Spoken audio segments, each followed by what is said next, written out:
All right, we are back with virtual coffee for our second run. Hopefully, we got all the bugs worked out last time. Hopefully, we're trying to go live on YouTube again, so if you see us over there, say hey. I'm Abby Hinsley here with Joel. We are the marketing team here at Noteworthy AI, and today we are very excited to have Paul joining us as well. Paul, would you like to give a little intro? Maybe can you start off by telling me what is your coffee order, true to our show here? Coffee order. Like you mean just like if I'm What going do out? we drink? You got a coffee going today? I do actually. I do have. Okay. I got some Dunkin'. Obviously, I do have a Keurig machine that I use, and it's the Dunkin' pods. And I know. So I keep it simple. It's just coffee black. I switched off of the milk and sugar a while ago, so now Okay. it's just coffee black. So yeah. All right. Joel, is that what you got going too? So I may have mentioned this last time. We'll make a big pot, and then I try to stretch a few days out of it, so I get the iced coffee after it goes cold. So we are in iced coffee mode today, which is my year-round go-to. Just cream, no sugar. Oh, year round. So even like wintertime, we're drinking Middle iced of winter, coffee. I want an iced coffee. I do that too. I'm like I said last time, I'm a latte person. But yeah, I don't care how cold it is. It's always going to be iced for me. So I guess coming up then the future episodes will be a whole thing about spiced lattes, right? Pumpkin spice. I don't know. I've never been like really in on it, but I would be willing to get one and do like a live taste testing and let you know my thoughts. Maybe we get a lineup, some Starbucks, some There you Dunkin'. I don't know. Locals If usually, that's just what people want. I think locals usually better than chain, but my wife would know better than I would. Although she's really a chai latte girl, she'll do those year round. So. Yeah, excellent. All right, let's dive in. Paul, do you want to give us kind of your intro, your speech? Yeah. Thanks, Abby. So been prior to joining, I've been now, I guess, just about a month now with Noteworthy. And prior to that, I had spent over 27 years with Florida Power and Light, in different groups and different experiences, different things. Sometimes you never know where life's going to take you when you look back after that many years. Started off in doing drafting, that evolved into GIS, and then there was always a little bit of technology. We were very much in the drafting department, doing customized routines in AutoCAD, coding our own stuff. So there any of the list programmers out there, we were creating all this customization for productivity when we were doing all of the drawings and underground design jobs. And then that evolved. In about 2000, we started to make a big push into technology and really bringing all of the systems up to the next level at FPL with a program called Tech 21. And that was putting a lot of capital into building our first GIS system, our first work management systems, the trouble outage system. So there was a big push in this Tech 21. And at that time was where we created a contiguous GIS environment of all of our assets, poles, wires, everything, going from AutoCAD drawings and our mainframe of all the connected devices into what we have today or had today, is in the GE system. So we maintained that. And so over that time and still evolved in technology and growing, and then moved into a group about this time, about maybe 15, 18 years ago, was quality and technology. So this is the idea was how do you take quality, how do you take technology, it's people, processes, and all that. And so, you got to have a good process first before you start throwing other things at it. And, that was kind of where the idea did a lot of quality projects. My Green Belt, Six Sigma Green Belt project was actually, ironically, not ironically, maybe it's fate, was taking known locations of pole replacements, that we had to do, part of our pole inspection program. And then where do we have known issues of, let's say, lightning arresters? Lightning arresters was a high bar for a condition assessment. We said, hey, look, just so many one pole span in either direction. It's like one of those, hey, while you're there, let's fix this lightning arrestor too. That would help reliability. So that was a lot of during the smart grid boom that we were going through, meters and devices and a lot of that. So a lot of that we were learning a lot from the grid. At that time, we were still doing very much, 15, 18 years ago. Again, drones weren't even a thing yet. we were still going out to the field and doing our inspections manually, paper, clipboards and so forth. It wasn't until probably close to about I almost want to say nearly 10 years ago, the first drone came into the company at FPL. And at that time, it was a single drone and just trying to go through what can we do with this. And then that evolved into really replacing the need to send our field engineers at the service centers out to do feeder inspections and their normal patrols and so forth. Now we're having a drone program at FPL called FPL Air. We work with drone vendors also to help do collection and inspections for us, and then how do we go from pictures into, as I used to always say this, was we were trying to get out of the people looking at picture process, right, business, and we were doing a lot of that. So that was through then when I joined, my last role before I left was with FPL Air is taking, and I know I skipped over a section there for a sec, but taking all those pictures and tell us what's in the picture, what's broken in the picture, what's on the pole, and so forth. So we were building a whole AI environment. We were collecting nearly 1 million images a year, drone program, or just in our image collection program, just in power delivery or distribution alone. And it's grown in a system that I was working with the team building called Next Vision, and it was our repository, because really that was really born out of, and it's a good time for me to go back into our need for using drones during storm.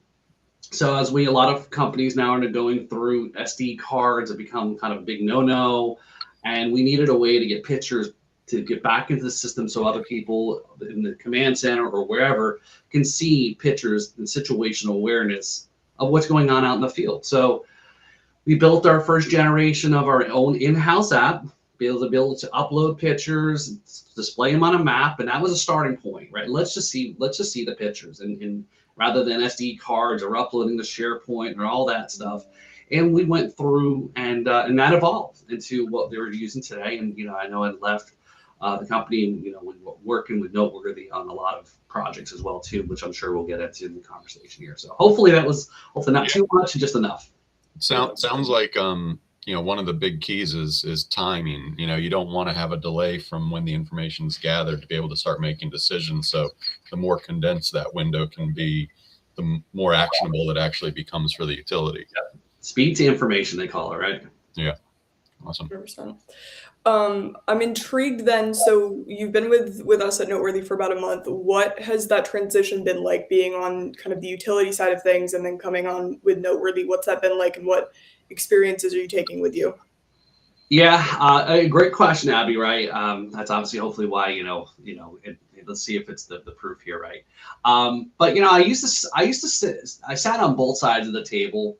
Internally, even internally pitching innovation in projects that we would see or come across, when I met Chris about 3 years ago through the 35 Mules program at FPL. And, now we've got technology. How do we pitch this technology and kind of work with it? And then also to the person who had to make it actually work, right? That's the other piece too, is a lot of times you'll hear, hey, this is cool, or this is cool, but I'm not quite sure what to do with it, right? So that was there was a lot of part of our team was the innovation branch in FPL Air, was to how to take some of these great new ideas and kind of mold it and kind of see how does it fit. So that's what I bring. I think I bring to Noteworthy AI. I know what the utilities need to hear and want, because I used to be in the one asking the hard questions to the vendors. As you know, when I was on the other side of the table with you guys, it's like, hey, how about this and how about this? And I know it can probably beat me up a little bit too much, but so. Staying on sort of the coming from one side to the other, from what you've told me, it sounds like you had a whole closet of apparel wear before you changed it. You had to switch over. I know we sent you down a little care package recently, but what are your favorite swag pieces that we've sent to you so far? These shirts, Joel, these are like the softest shirts. We're matching today. Yes, we're twinning, and my wife, my wife was stealing this shirt. She's like, "Oh, these are super." I go, "No," I said, I had a closet full again after nearly 30 years. That's been around and pick up shirts and polos and so forth. I almost didn't have to wear, but again, that was just that may sound like a lot, but it was like I've been there a long time, and I definitely say is the t-shirts here are very, very comfortable. They're very a great way to kind of get the brand name out there too. So I'd say so I really wish again they're short sleeves, which is great, but they're black, right? So in Florida, black is kind of a tough color to kind of be out in the sun with. So I mean, if there was something that was a little bit more Florida friendly, that'd be great. So I don't know if that's in the future or whatever. But I mean, we're always taking ideas, we're always taking suggestions. We will certainly look at some new t-shirt colors, but if it's Florida specific you're thinking of, we actually may have something in the works for that. Okay. I don't know, Abby, if you may need to pull this in here. I'll allow it this time. Okay. Well, let me know what you think of this. I think this also counts as safety wear, like if you're, high reflection, it's one of those really good colors for job sites as well, from what I hear. So that would be perfect. I would definitely wear that. Now, maybe not to a meeting. I think sun's out, guns out, or whatever. Yep. I think, but yeah, I definitely rock that. Yeah, for sure. Yeah. Okay. We will be having that on our upcoming order, I think. So perfect. Probably can double for if you're into hunting, I guess, right? Yeah, absolutely. I guess. Fishing, anything. Right, yeah. It is. Evening wear. Now it is. Look, it is Florida. It's very casual sometimes here, and wherever you go. So, Joel, as chief swag officer, Joel's the right person to come to with those requests. Perfect. Yep. All right. Let me get us back on track, shall I? All right. If you were your utility trying to establish a visual assessment program today, what would you do differently, and how would you have approached it compared to 5 years ago, let's say? Oh, that's a good question. I mean, it's always hindsight's always, is always 2020, right? And it's great to kind of, I always think of myself as somebody say it's not to dwell on the past, it's to learn from the past, right? It's how do you learn? And there's even things that we went through when I joined the group 3 years ago in FPL. There are certain things that kind of took place that I was aware of. It didn't happen when I was there, but I had to take that into consideration in how I was going to go forward, work with certain, things. But, like 5 years ago, the question was, can drones work? I mean, or at least nearly 10 years ago, right? As I said. And, they've been proven to be a useful tool. But I think today the bigger opportunity is rethinking how do you get your baseline data in the first place, right? Mm-hmm. That's probably the biggest thing. FPL covers nearly a good footprint of almost all of Florida, the Panhandle down to the peninsula.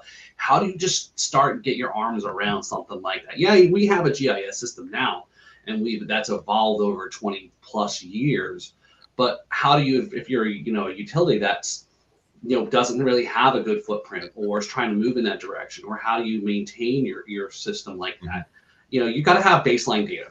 The data GIS, I think, is the most critical thing when it comes to all this, is because it's all the framework to build, analytics and AI that goes into it. So that's, I think, is first and foremost, is like how I would think differently. It's getting the baseline data, in that collection part. So vehicle-based collection, again, it's really helpful because you gather visual data continuously. It's a byproduct of your work fleet is already doing, right? So you already have a vehicle, a truck, a worker, or whatever, and you just put a camera on there and it just collects. We didn't add anything new to any additional work on anybody. We didn't add any additional things we're asking you to do.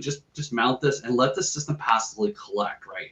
So, and that's being done at a fraction of cost and time of scheduling flights, right? So I think that's something is, how do we start in the baseline? Because it's all about foundation. You got to have a good foundation, like a house or building. Foundation is important, and then how do you build up from there? Sometimes we want to jump ahead here and then go back to figure out how do we do something with this.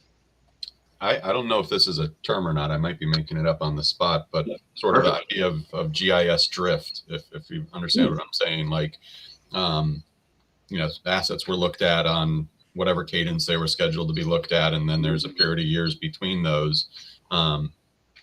Is that often a problem where, you've got, something that was the system of record saying it looked like this, there's new attachments on there, whether they're third party, whether they're new equipment the utility put on there, and now, that asset or the assets associated with that pole are no longer accurate in the field? Is that an issue that you encountered a lot?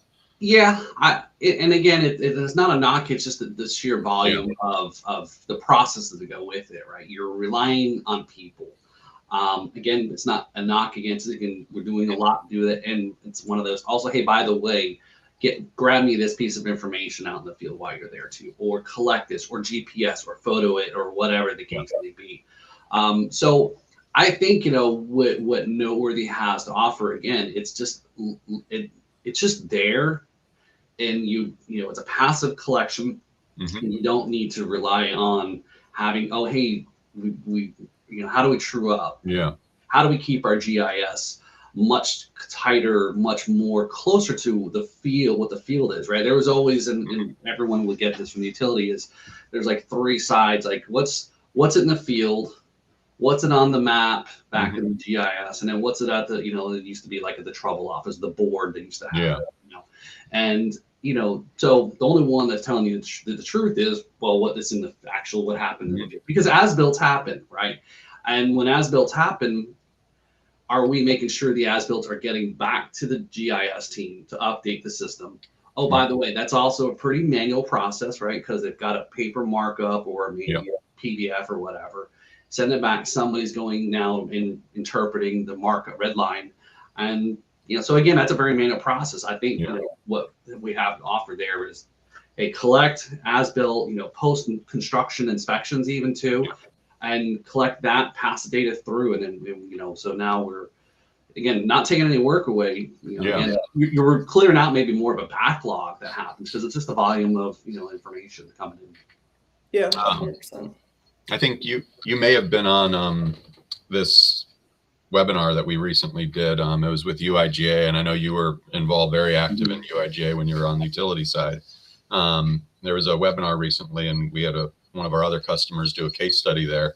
We can probably share the link out in the notes after this, or in the comments. But before this case study, it wasn't even really on my radar. But this idea of GIS conflation, where there's assets in the field that may be missing from the GIS or inaccurate in the GIS, and as a result, this utility really lost visibility of these assets in the field, what's connected to them. And so they end up, out of a maintenance cycle. They're not even on the radar to have, trucks going out and looking at them on some frequency. So I'm curious from your experience, was that an issue that you were trying to address when you were on the utility side, and were you using technologies to help flag those? Because if it's a visibility gap, you don't even necessarily know what you're looking for unless you're really out there looking at everything, and then it turns up in the course of that on some level. Yeah, at some point, however, whether there's an inspection program or assessment or collection, at some point, it's going to get found. I would say that, look, we're, there's enough that we are able to do restoration from. You can operate a business. How accurate does your data need to be, right? I think that's a question that would say, how accurate are we talking here? Survey grade accuracy of centimeters to, hey, we say, hey, in the utility space, when I used to be in drafting, was like plus or minus 5 feet. Most of the time you're probably in a utility easement, so you're within. But what's understanding and establishing what is your level of tolerance of your GIS data? And hey, maybe it is a little off. Maybe the pole is 5 feet this way, or whatever the case may be. You're still able to operate your business. Maybe there are opportunities for efficiencies and other things, but I mean, conflation is tough, especially after when you went like what we went through back in the early 2000s of taking our AutoCAD maps and generating the first version of it. Conflation can be really tough to, especially when you're a large utility of size, especially like the one here in Florida. We've got a lot of ground to cover as opposed to maybe areas that are a little bit more condensed. But I know before I left, that was some things that was discussing, was really looking at. It's going to be Donna's, Joel, is actually, I said the GIS part is, we want to get there. To me, I'm not even worried about the AI stuff anymore. AI is now really a real thing. Models, people developing. It's the GIS and how we're going to mass and not create a manual process of manually cleaning up stuff, right? So there's a lot that has to kind of sit down and decide how much are we moving poles for. If we have a more higher accurate location of the pole, what is our tolerances? So, 100%. Jumping back a little bit, because you had mentioned drones, which I wanted to double click on. I think a lot of times we get kind of it's either us or drones, which we don't think that way. We think it's kind of a joint effort. Right. What is your thought on kind of that and how we work with drones? Yeah, so I think of drones. I think of this as this. Right. Well, first off, they can live together, right? Drones in the vehicle, the ground-based collection, is a hybrid approach. There's not one silver bullet to get everything, right? I know we've had people pitch us back previously. Satellite can do all of this stuff. Yeah, maybe at some point, maybe, right? But how much the resolution and how much you can detect. But for right now, drones and cars, and that was part of it. As we mentioned, was with we were looking at was how do we place a autonomous drone system, and how do we place vehicles, and how do we get the right fit, right? Because I think of this as like a screening test versus seeing a specialist, visiting a specialist. You don't want the specialist doing every checkup. That's expensive and slow. And most of what they find is a routine scheduling already caught. Yeah. Vehicle data is like that screening, broad, cheap, and consistent.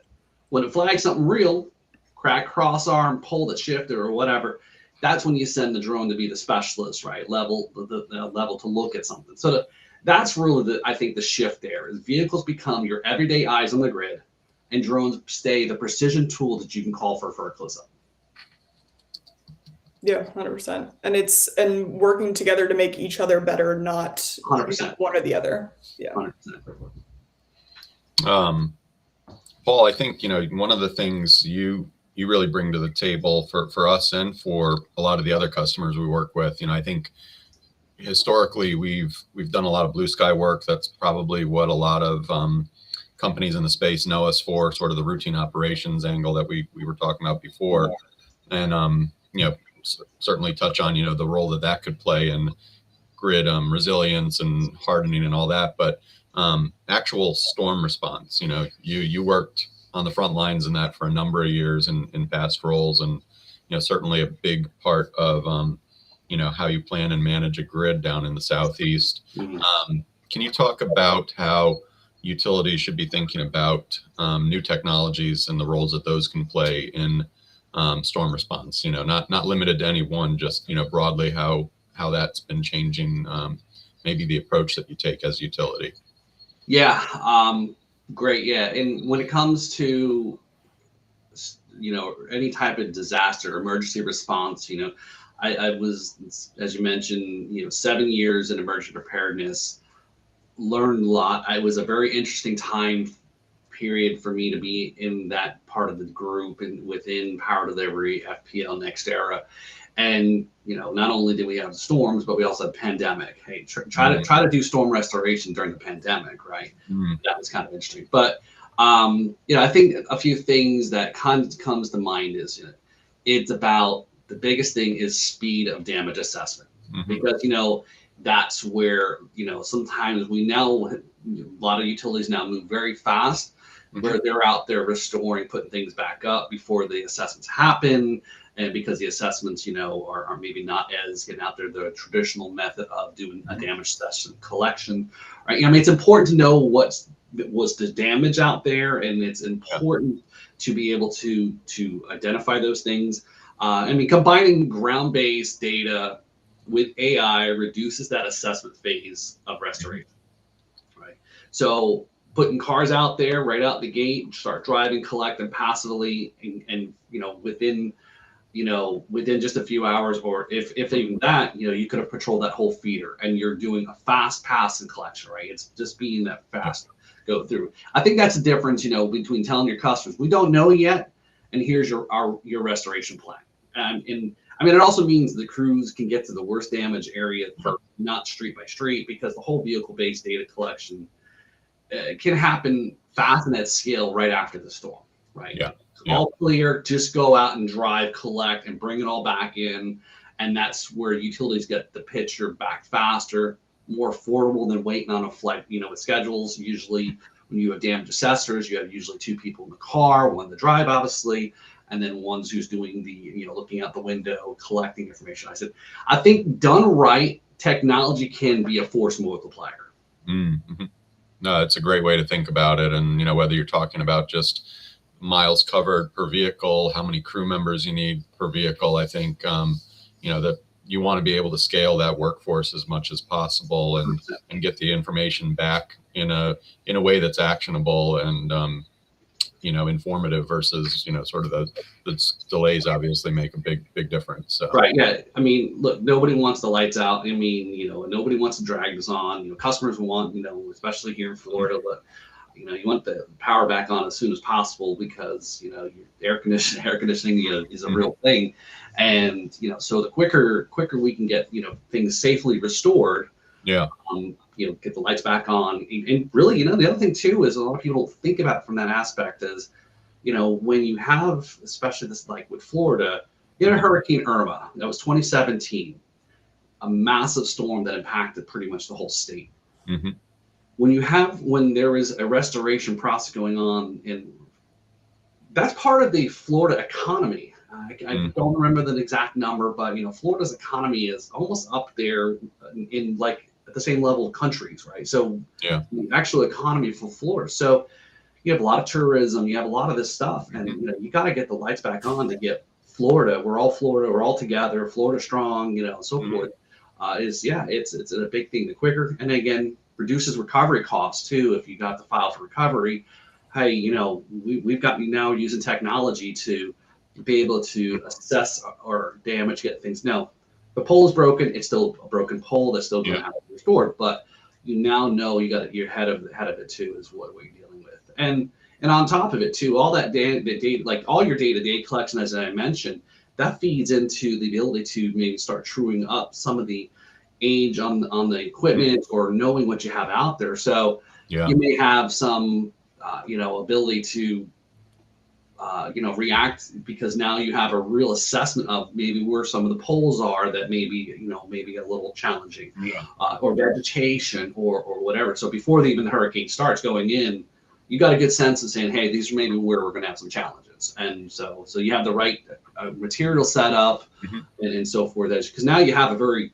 accurate, using the system, a trued up GIS, where you're like, hey, we trust what's in our GIS because it's mirrored to what the field is showing.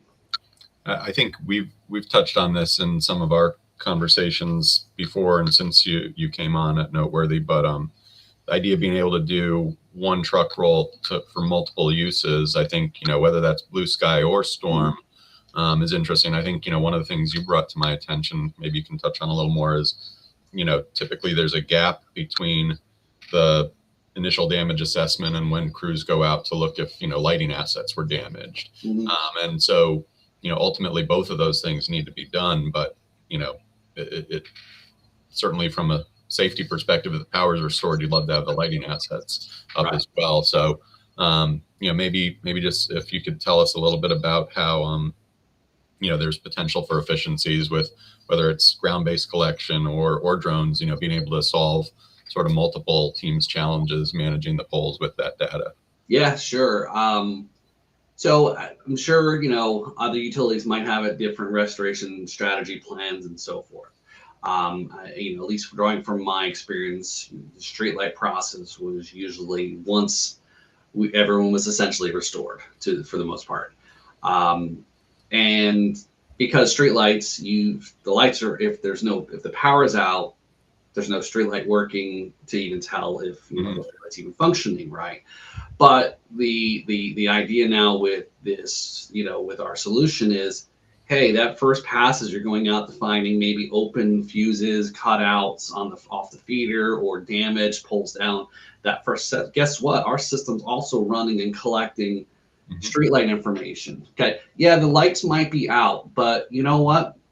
I might be able to tell if there's a physical damage to the streetlights now, rather than towards the end of the restoration process, or somewhere a little long. Day one, I could be also finding out, hey, we've got this many Cobra heads busted off the poles, or whatever. So then, yeah, you may have to go back and maybe, there are things like final sweeps or follow-up work after, maybe temporary fixes have been put in place, or even a lot of times with the smart grid, maybe you have certain pieces of equipment that's been replaced with a traditional style of piece of equipment that you need to remember, where did we capture that, or where did we replace that? And now I got to go send out a drone team to go fly, to go find me the things that shouldn't be there because it doesn't match our GIS. And with the car, same thing. We probably would do a post assessment, just driving at speed, riding out the feeder. Here's what the after, before and after kind of thing is. Right? So before, during, and after, I guess maybe. Yeah, 100%. Do you have something, Joel? Well, I was gonna just maybe pull back a little bit from storm recovery to, your perspective on some of the technologies that you've had experience with. How does that affect in the lead up to storms? Whether you're hardening efforts, stuff like that. I don't think from the conversations I've been part of, utilities aren't really looking for single use solutions where it's like, I can't use this until there's a storm. It's like they want to have value from whatever they're investing in year round. So just going back to some of the program design considerations, how do new technologies fit into that? Yeah, I get two parts, and I think Joel, you've now heard me say this probably numerous times, right? Is in that time of when I was in emergency preparedness, the way we spoke, or the way I thought about it from like a systems or application level is like, if you had applications and systems that you're using for blue sky, how do you create systems that are all sky? Yeah. The best you can, right? I know it's probably not very straight and 100%, right? So but if you had a system that's all sky and applications, that means your day-to-day folks that are using this application, it's just made, it's the same look and feel, because it's still an electric grid out there you're looking at. Maybe you're just kind of collecting different pieces of information or whatnot, but it's the same tools you're using. And as opposed to trying to say, oh, well, hey, I got trained earlier this year on this my storm training in, February. Typically in Florida, September, October is really the peak of the season. Oh man, I gotta really do a refresher. I gotta remember, and the biggest thing is reminding employees, say, hey, make sure you're checking your credentials to these applications that you haven't used in a while. But so where the all sky approach is the same thing. If you have day-to-day, vehicle-based systems that are collecting the data, part of your eyes on the grid, daily eyes on the grid, and all of a sudden now we've gone to storm. Well, guess what? It's the same system collecting and identifying the same thing and tracking, and so it's not like there's this need for a ramp up per se. It's like it's there. It's there. Blue sky, gray sky, dark sky, all sky. Right? It's really, I think that's to me, it makes so much sense. Just you want to have that continuous visibility and that familiarity as well. The more integrated you can get these solutions into your workflows, the more value you'll get by just having those efficiencies year round. Right. Yeah, and I think something that's interesting is understanding also the technology too, and how and when it should be used. Right. So imagery can get captured. That today is now a fast thing. Data captures, real time, gets processed, and in 5-10 minutes, it's on the map, and I can see the picture right in the back office. Some things that we worked through, during Hurricane Irma Ian 2022 was too many ice storms for some reason. we were testing out LiDAR capabilities. Yeah. And, you know, this is where it's about, remember, Storm is about speed, safety and speed. Yeah. And LiDAR does not lend itself to speed, you know. So this is where, you know, kind of, I think folks to understand is where there is the right tool, right place, right reasons, right? So it can help, but if you're processing a point cloud, that's great, but it's the results what everyone's after. Pictures are great too, but a lot of times say, hey, just tell me what I need. I always would say, just tell me what I need to know. Great, I get pictures for later use. Just tell me what I need to know, what's broken, where is it, and that's it. I don't need to look at the picture as long as I trust the analytics. Yeah, that's all I need to know, right? You know, so as more people get comfortable with that concept, you know, and the models always keeping getting better, I think that's kind of where some of that is. So, but coupling the two, the visual imagery and LiDAR, I think is also a big future. Yeah. Do you see an appetite from either, you know, your experience in your organization or just, you know, conversations you've had around the industry? Are people looking to fully automate decision making, or is it really giving the tools to improve the decision making process and make more informed decisions? Because I think that's a conversation on the AI side you see across a lot of industries. How much automation is too much?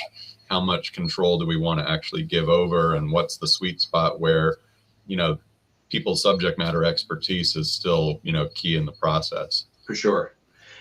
You know, I think initially when a lot of things came out, and I think I'll admit I was also, you know, when I joined the group, you know, this idea about, you know, we're going to put technology and AI and we're never gonna have to do anything anymore, right?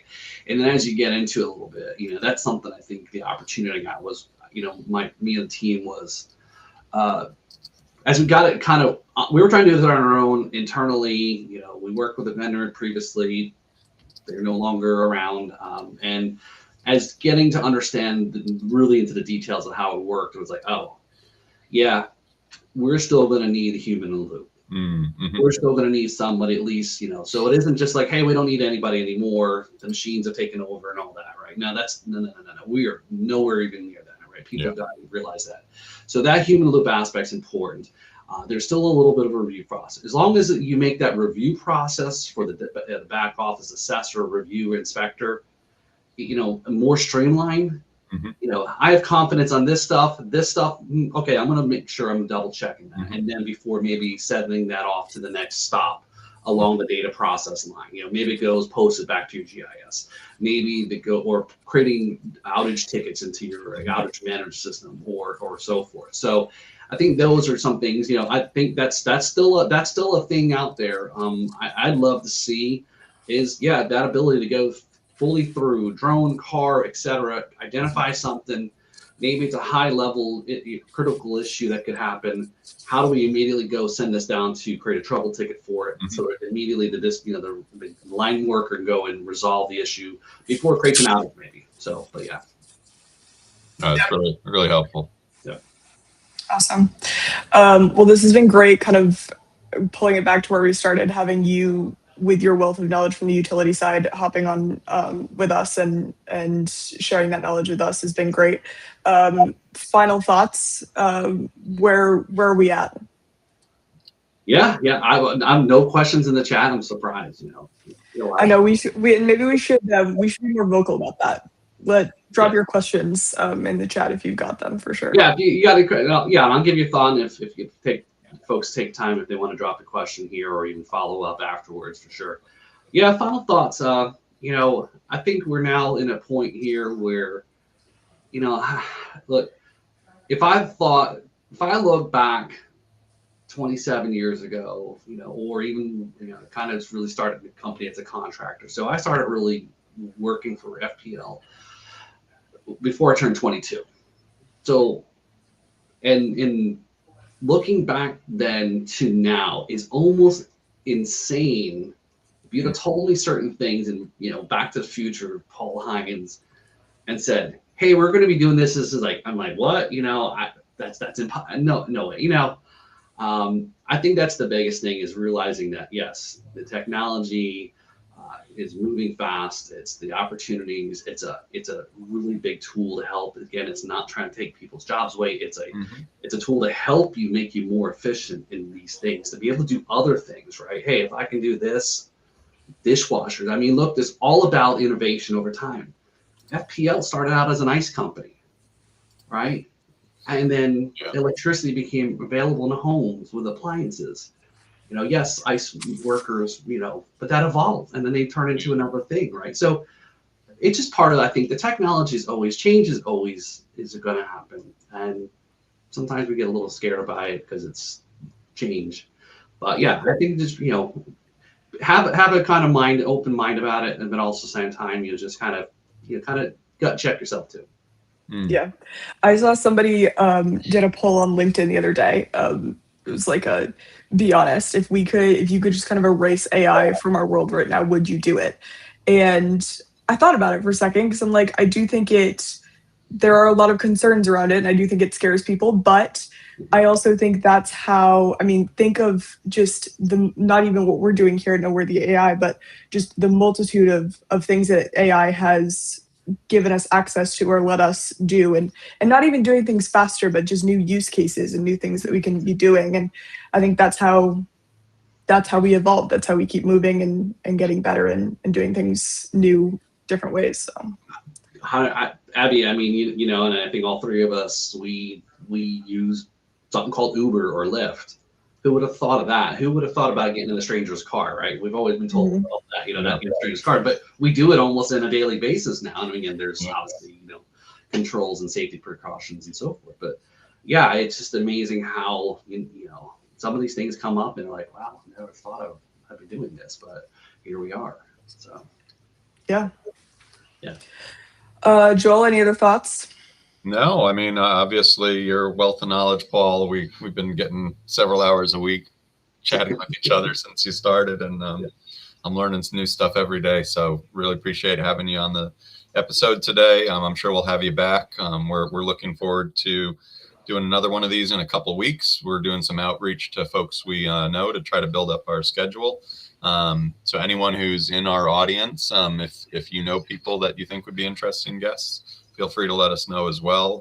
We're always interested in getting introduced to new folks. I think the goal is to have the conversation be, pretty broad around the utility industry, electric utility industry, specifically on how different technologies are helping with operations. And, doesn't have to be a customer of ours, doesn't have to be, someone that we've worked with before, really just looking for those interesting perspectives. So appreciate everybody who's been paying attention today and tuning in, whether that's YouTube or LinkedIn. And yeah. Sounds good. Awesome. All right. Well, we will end it there then. And like Joel said, we're hoping to go live again in probably 2 weeks. So watch out for that. Thank you again, Paul. We probably will have you back. I have a feeling you'll be a repeat guest. Oh, yeah. I love to talk. Awesome. All right. We'll talk to y'all later. All right.